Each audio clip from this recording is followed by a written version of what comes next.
Assalamualaikum warahmatullahi wabarakatuh. Di sini saya akan menjelaskan tentang kinetika kimia. Apa yang terlintas di pikiran kalian jika mendengar kata kinetika kimia? Kinetika kimia membahas tentang cepatnya reaksi tersebut dapat berlangsung. Di dalam reaksi kimia terdapat reaksi lambat. Contohnya, pembentukan karang gigi yang terjadi seminggu, sebulan, bahkan setahun. Di dalam reaksi juga ada reaksi yang berjalan cepat. Misalnya, terjadinya ledakan bom atom. Selain cepat, juga mempunyai energi yang besar dan daya rusak yang berbahaya. Berikutnya, di dalam kinetika kimia ada yang namanya laju reaksi. Laju reaksi mengukur seberapa cepat reaksi dapat berlangsung dalam satuan waktu. Biasanya dinyatakan dalam perubahan konsentrasi tiap satuan waktu. Contohnya, dalam reaksi 2A menjadi B, persamaan lajunya min setengah 2 ini dari koefisien reaksinya. Delta konsentrasi A, delta di sini itu perubahan per delta T.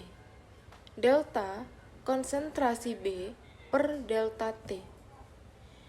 Tiap kali reaktan bernilai negatif dan produk selalu positif.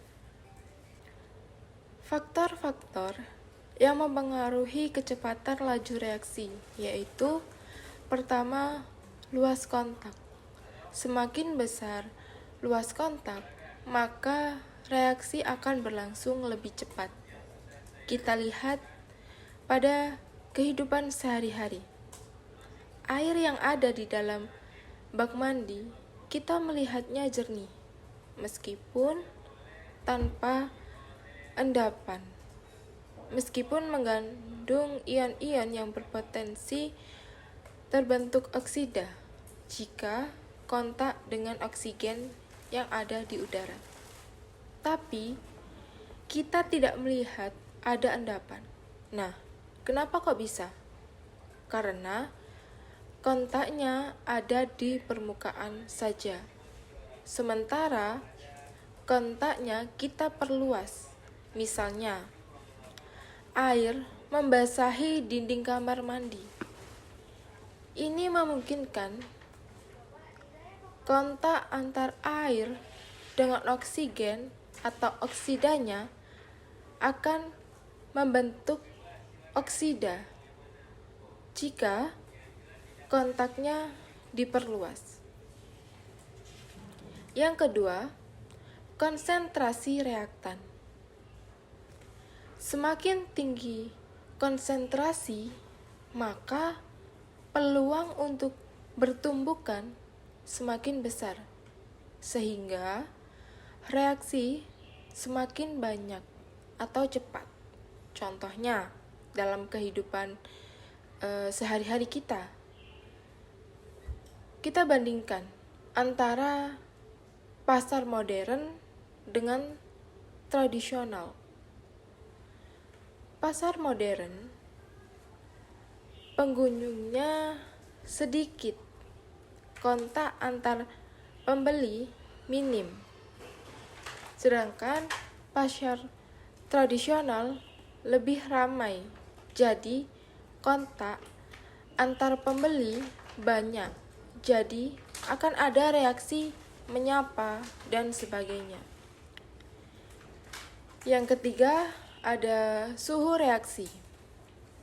Apabila suhu dinaikkan, maka reaksi endoterm akan berlangsung lebih cepat. Contoh, pada proses pelarutan gula. Kalau kita melarutkan gula dengan air panas, maka akan cepat terlarut. Yang keempat, adanya katalis akan mempercepat suatu reaksi. Misalnya, ketika kita mengunyah makanan, disarankan mengunyah lebih lama, dan ini sudah disunahkan. Ketika mengunyah lebih lama, memungkinkan akan muncul enzim amilase yang akan diproduksi air liur kita. Apa yang terjadi pada saat adanya katalis?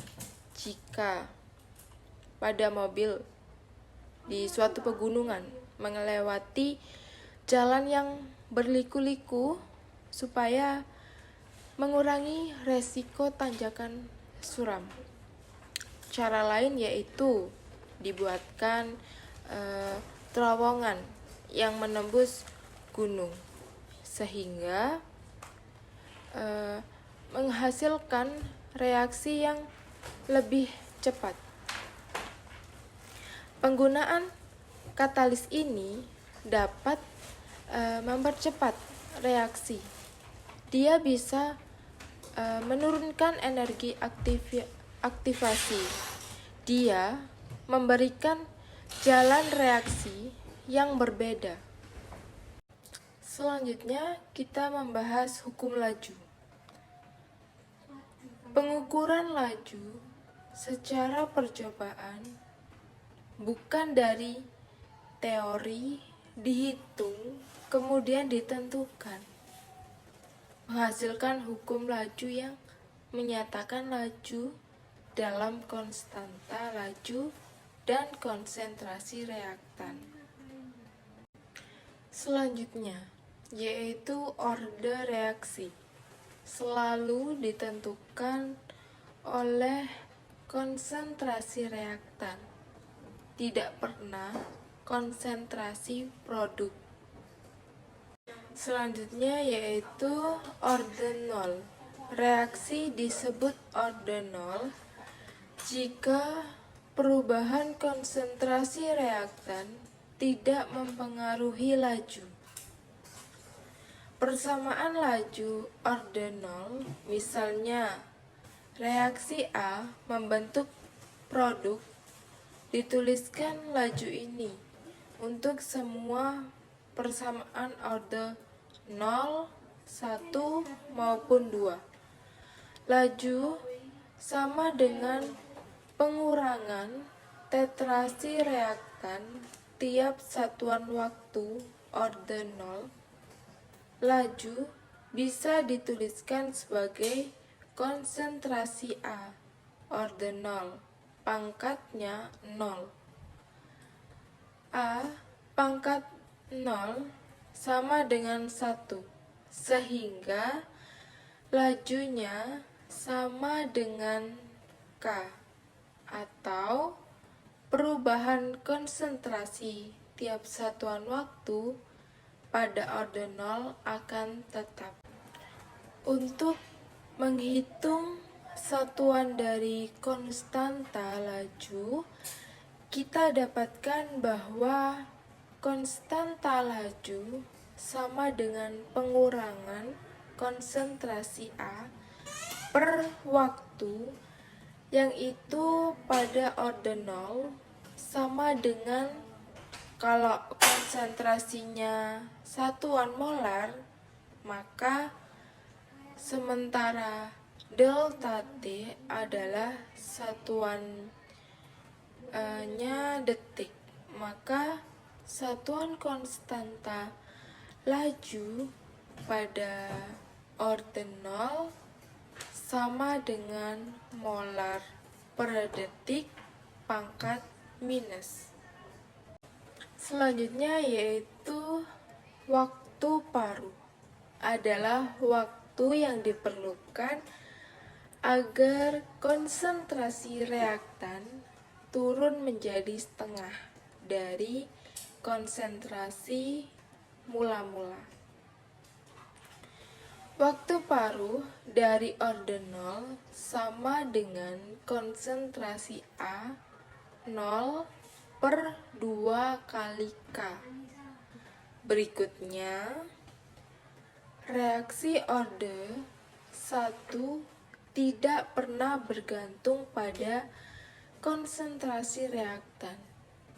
Besarnya selalu konstan dan nilainya berbanding terbalik dengan konstan laju.